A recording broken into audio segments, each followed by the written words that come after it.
If you ever notice how top engineers, the ones who stay booked, they're always sharp, they keep climbing, they're not just mixing records, they lead the pack. I've been a mastering engineer for over a decade, working on Grammy-nominated projects alongside some of the best producers and engineers in the game, and one thing always stands out. The ones who thrive, they tend to live by the same unspoken habits. Those habits were beautifully laid out in a series of IG stories Jonathan Jetta shared last week. So in this video, I'm breaking down 5 real-world habits that help pros build thriving careers, and a couple more that rarely get talked about but matter just as much. As we dive in, if you're serious about building a sustainable studio business, I put together a free 5-day challenge to help you grow your mixing, mastering, music production career. No fluff, no gimmicks. Let's dive into it. Number 1, don't complain in public. Yes, the industry is nuts, but it's a blessing and a privilege to work on music every day. Keep that in mind. Here's my take on it. You got two sort of people, and everybody has their radar on picking this up. Bitches and moaners, so people who just bitch about shit, moan about shit, always negative, and people who fix things and do things. Now, if I'm going to hire somebody on a project, do I want to hire the person who's always coming off as a bitcher, a moaner, a complainer, or somebody who, instead of bitching, moaning, complaining, I've seen in public build solutions, build things, overcome obstacles? No matter how hard it might be, this music industry, when people succeed, it's always almost like a little tip of the hat to say they put in some fucking effort. They've actually put in the graft, and if they consistently do it, that's great. And I see that a lot in other engineers. There are some engineers who I'm so proud to be connected with, not just ones that are like exceptionally credited, but there's some like students coming out of uni and colleges who put in insane graft. They put in so much effort into their career, and they do it in a constructive way. They don't do it with any complaining or whinging or asking for handouts. That some of them know who they are, some of them don't. But if they were to ever ask a favor of me, it's like, dude, I got your back. And that will always be reciprocated as you're building your career. You're going to go out to events, you're going to go out to networking, you're going to be part of a project in email chains. Don't be the one person in an email chain with the label, the artist, the producer complaining in public, as in complaining on that thread, on that email thread, on your Instagram, people passively consuming the Instagram stories, seeing somebody's bitching about mix revisions again. It's not a good look. Don't do that. Do, instead of complaining, pros, people who are really performing really well, aren't going to be complaining. They're going to be taking action. They're going to be solving things. They're going to be solving problems. They're going to be navigating tricky situations in a constructive way. And sometimes that will be publicly, sometimes that will be behind the scenes. And often it's really tricky projects that might be troublesome, might not be the best recordings, the best vision, the best outcome. But the engineers who are able to navigate that situation, everybody who worked on that project are able to recognize that person's effort. And even though it might not be vocalized, it's remembered by many people there. And that is that's a good taste to leave in people's mouth. So tip number 1, don't complain in public. That's a great one. And we'll move on to number 2. Don't throw your artists under the bus. There is no amount of money that would get me to post a before or after comparison. Never. Everyone's on the same team. We all move the proverbial ball forward as far as we can. The end result is the result of hard work from everybody. Now, this is 2 parts to this because I've got a sort of, not a different take, but different lived experience with this particular one. The first part of it is don't throw your artists under the bus, 100%. Never, never, never, never, never ever throw artists under the bus. One of the worst tastes you can leave in my mouth as a mastering engineer, if a mixing engineer like really puts their artist down. That hurts me because as good as a mixer they might be, or as great as the record might sound, if you put that artist down, it's just I just see it as a bad character, a bad character trait to have. Because if you do that to the people who are putting food on your table, that are trusting you with their art, what does that say about people who don't, like, you don't know anything to? How do you treat them? So it's more so about a treating thing. And something I've noticed, being around other engineers, being around other producers, The ones who are really great at what they do, and this goes back to number one, no matter the adversity they face on a project, no matter how troublesome an artist may or may not be, they never throw them under the bus.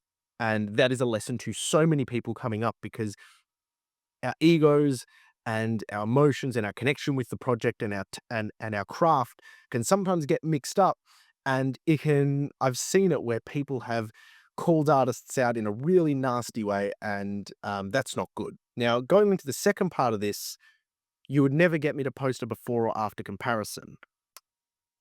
A before and after comparison for the sake of putting yourself on a pedestal to say, look how good I am and look how shit this was. I think that's questionable. I would never do that. Um, for me, I enjoy this YouTube channel. I like showing case studies and showing the journey of a project because I want people to have access and always with the artist's permission, have access to the discovery process of how a record is put together or how the process of mastering takes place or mixing takes place.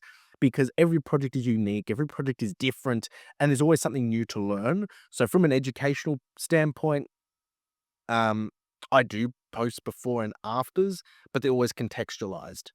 There are a lot of people who have websites where they've got before and afters, and they've got atrocious demos that they sort of put down to put themselves up on a pedestal, where in fact any mix of a really horrible demo would sound good.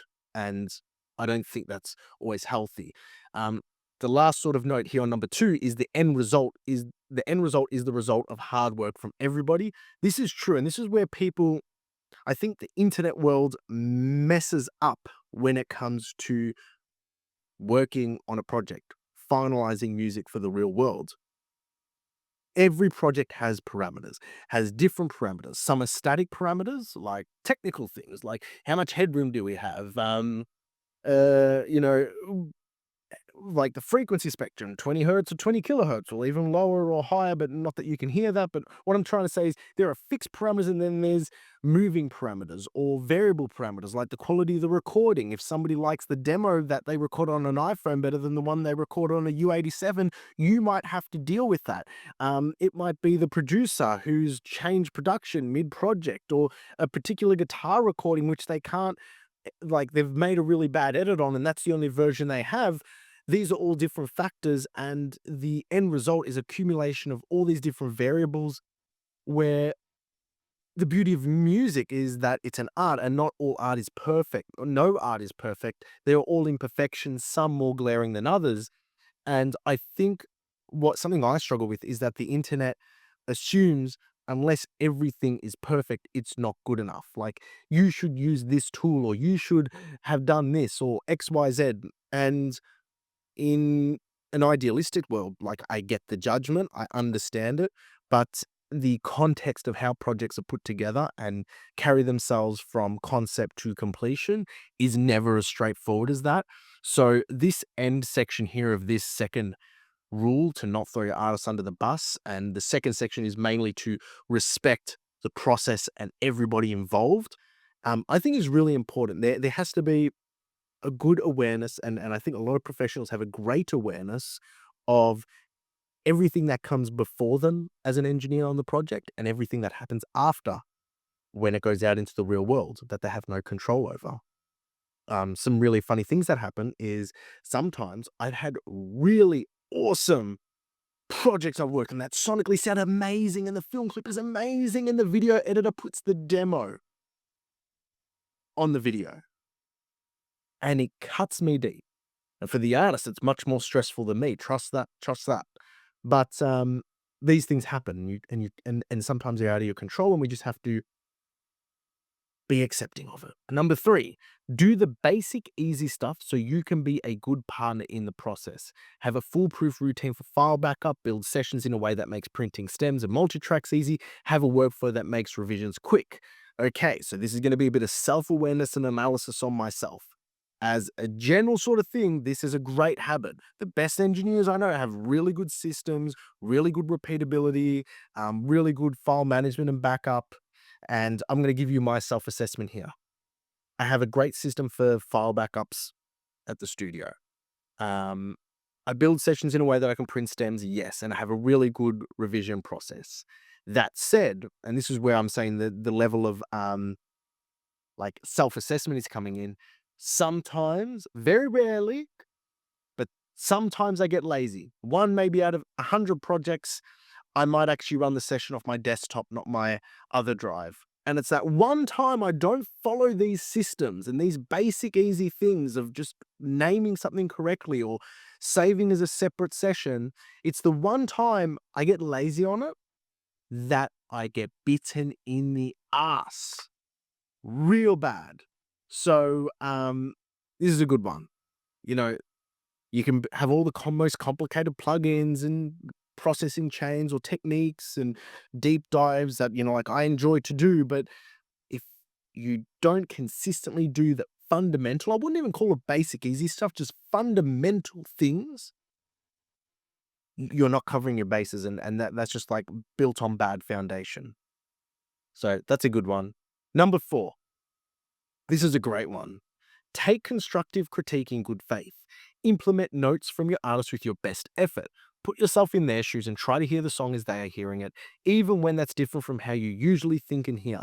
Don't let the process become adversarial. Okay, top of this, bottom of this, great. Take constructive critique in good faith. People aren't giving you notes on your mix to break your balls. They're doing it because they want those changes made so they're happy with the product. So always take notes in good faith. Yes. Don't let the process become adversarial. Yes.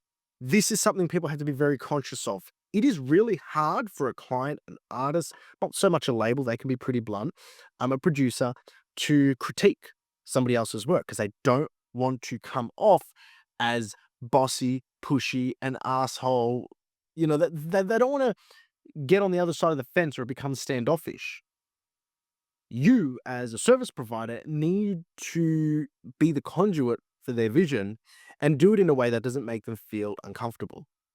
This morning, I had a meeting with a client who I'd been mastering for, and they were sending great notes, incredible critique of my masters, which were really helping us nail it in.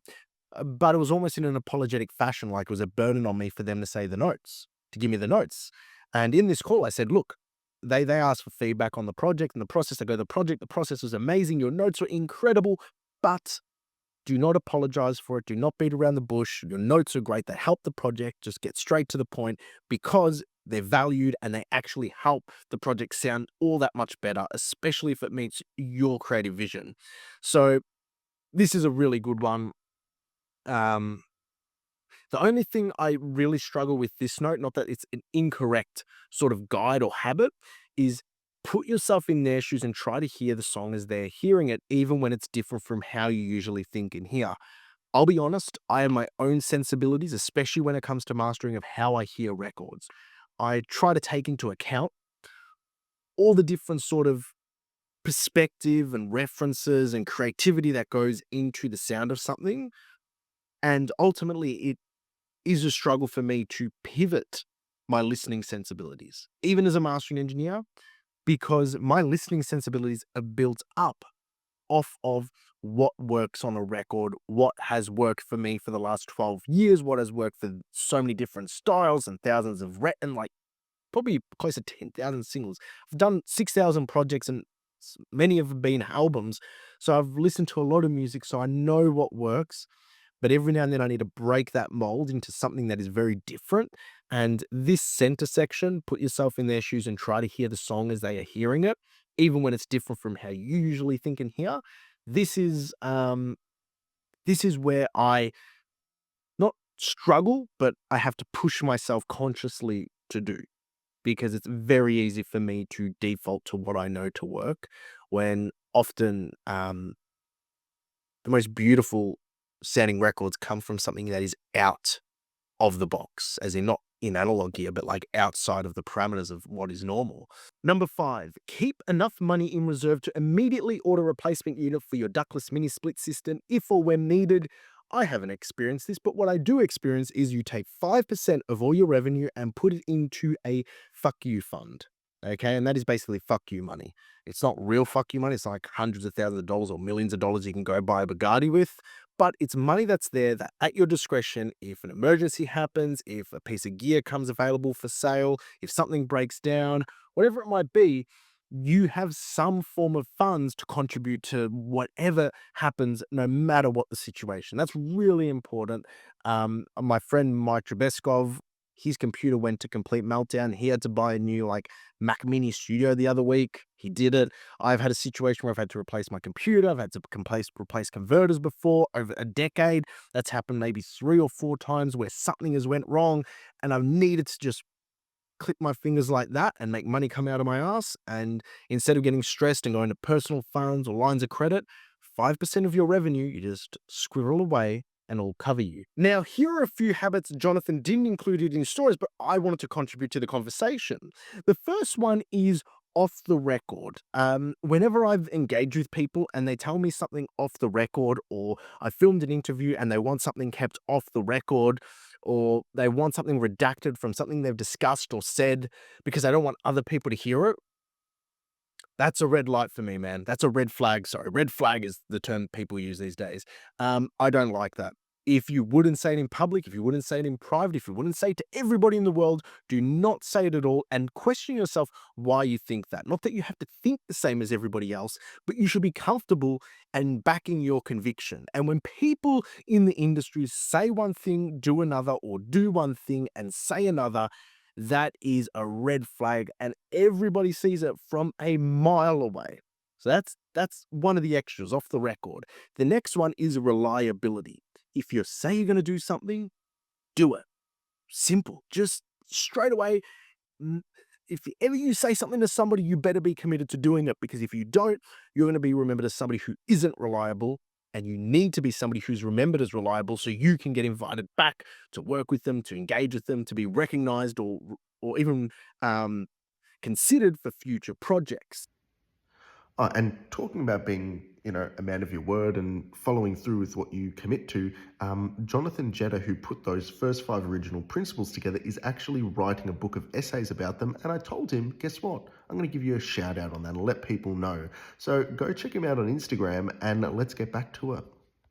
The third one, it's an Australian phenomenon. I had to Google it. It's called tall poppy syndrome. Is a social phenomenon particularly observed in Australia and New Zealand, where high achieving individuals are criticized, resented, and ostracized for their success. You want to do well in your industry. You want to do well as an engineer because you are doing great. You are elevating your skill sets, your network, the pedigree of the work you do for others, and you're doing better than what you have in the past. You don't want to do well in this industry because other people are doing worse than you. Okay, and this is something I see a lot, especially here in Australia. And I'm going to be honest, I'm going to just say it out because I say it on the phone to my friends and stuff. In Australia, there's this sort of habit of we want to do well as long as other people aren't doing better than us. And if somebody else is doing better than us, we want to cut them down. They must be doing something. And it's just something that happens here, which I don't like.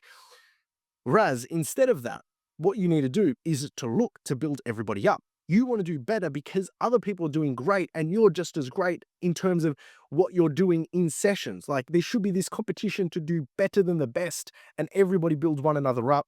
That's something I've experienced with the best engineers. There's no sort of, they're not threatened by other people. They're just sort of like, that's cool. You're a great engineer. I'm a great engineer. You do your thing. I do my thing. We might cross paths, we might not, but let's just freaking build each other up and do great. Tall poppy syndrome, horrible. Don't put other engineers down as much as you shouldn't put your own clients down. Don't fucking go around doing that. That ain't good. And the last one, and this is something I think I need to do better at, being completely transparent, and that's judging a book by its cover. You never know who you're speaking with. You never know the records they worked on. You never know who you're engaging with. And it doesn't matter what age they are, what skin color they are, what sex they are, like what they look like, what how they dress like. You never know who you're speaking to, and you should respect every single person all the same. Not because there's something to get out of them, but because it's a good show of character on your behalf to just trust and respect anybody that you engage with during your time in life. and the music industry especially, because um, that assistant engineer that you met that you sort of ignored, not I'm not saying this is what happened to me, I'm just saying I'm giving an antidote here, might be an A&R in 5 years on the next chart-topping record, and if you had given them the time of day and given them the respect and kindness that everybody deserves, you might be in a position to actually jump on a record or just yet even have made that person feel good and welcome and kind, which is just normal human values. But the judging a book by its cover is something that I've seen in action where it's actually the first time, this is like 6 years ago going to LA. There are people who were very outspoken in who they knew and name dropping and other shit, and they wouldn't give you the time of day because they were just looking and like sort of what's the word? They were vulturing for an opportunity to impress people. And there are other people who are humble, they're quiet and don't say shit. They don't say shit. But they are the most connected, incredible people you'll ever meet, but you wouldn't know it. So judging a book by its cover, that's a really bad habit. You want to get that off your list. And if you are looking to build an incredible portfolio that builds your studio work as a mixing engineer, recording engineer, or producer, check out this video because this is how I built my folio to really work for myself. And until next time, take care.